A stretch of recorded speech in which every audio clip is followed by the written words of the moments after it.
বাগেরহাটে সরকারি খাল অবমুক্ত করার দাবিতে গণস্বাক্ষর ও মানববন্ধনের কর্মসূচি অনুষ্ঠিত হয়েছে বুধবার 25শে ডিসেম্বর দুপুরে ৭ গম্বুজ ইউনিয়নের পশ্চিমডাঙ্গা এলাকায় সাধারণ জনগণের উদ্যোগে এ মানববন্ধনের আয়োজন করা হয়।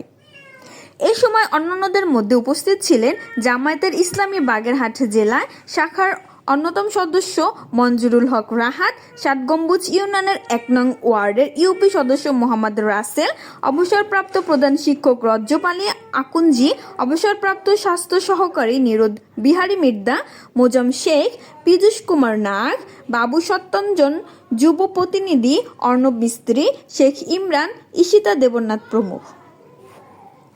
৭ গম্বুজ ইউনিয়ন খাজা খানজাহান আলীর স্মৃতি বিজড়িত একটি ঐতিহ্যবাহী এলাকা। একসময় এখানে প্রচুর ধানসহ নানা ফসল উৎপাদিত হতো। কৃষি ও সুপায় পানির জন্য খানজাহান আলী রাদিয়াল্লাহু তাআলা এই অঞ্চলে বহু খাল ও বিল খনন করেছিলেন। তবে সময়ের বিপরীতে এইসব সরকারি খাল দখল করে চিংড়ি চাষ করেছেন কিছু অসাধু চিংড়ি ব্যবসায়ী, ছাত্রছায়ার কিছু ব্যক্তি।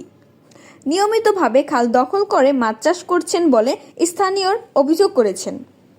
জামায়াত নেতা মঞ্জুরুল হক রাহাত বলেন, আমরা জানি দীর্ঘদিন কিছু অসাধু মানুষ আমাদের এই এলাকার সরকারি খালগুলো দখল করে মাছ চাষ করে আসছে। আজ আমি যুবকদের সাথে এই খালগুলোর দখলমুক্ত করতে একমত পোষণ করছি।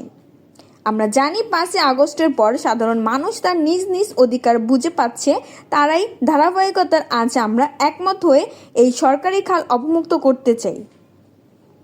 এগুলো অবমুক্ত হলে আমাদের এলাকার হাজার হাজার মানুষের মাছের সাথে অন্যান্য ফসল উৎপাদিত করতে পারবে। রাইজিং স্টার যুব দলের সদস্য শেখ ইমরান বলেন, আমরা দীর্ঘদিন ধরে খাল অবমুক্ত করার চেষ্টা করছি। এবার এলাকাবাসী ঐক্যবদ্ধভাবে কাজ করছে। যদি খালগুলো দখলমুক্ত করা যায় তবে পানির প্রবাহ নিশ্চিত হবে এবং কৃষি উৎপাদন বাড়বে। মানব সম্পদের অংশ নেয়ায় এলাকাবাসী দ্রুত সরকারি উদ্যোগের মাধ্যমে খাল অবমুক্ত করার দাবি জানান। কৃষির ক্ষতি সাধন হচ্ছে। এখন আমরা অনেক চেষ্টা করেছি, আমার মামা বলেছে 1980 সাল থেকে চেষ্টা করছে, পারতেছে না। আমরাও চেষ্টা করেছি। আমি 2011 সাল থেকে মেম্বারে এই এলাকার প্রতিনিধি, আমি সেই হইতে চেষ্টা করতে পারতেছি না। এই এলাকার মানুষ সবকিছু ভোগ করবে। তো এক্ষেত্রে আমরা আমাদের যুবদের পক্ষ থেকে যতটুকু করার আমরা সবসময় এখানে করব।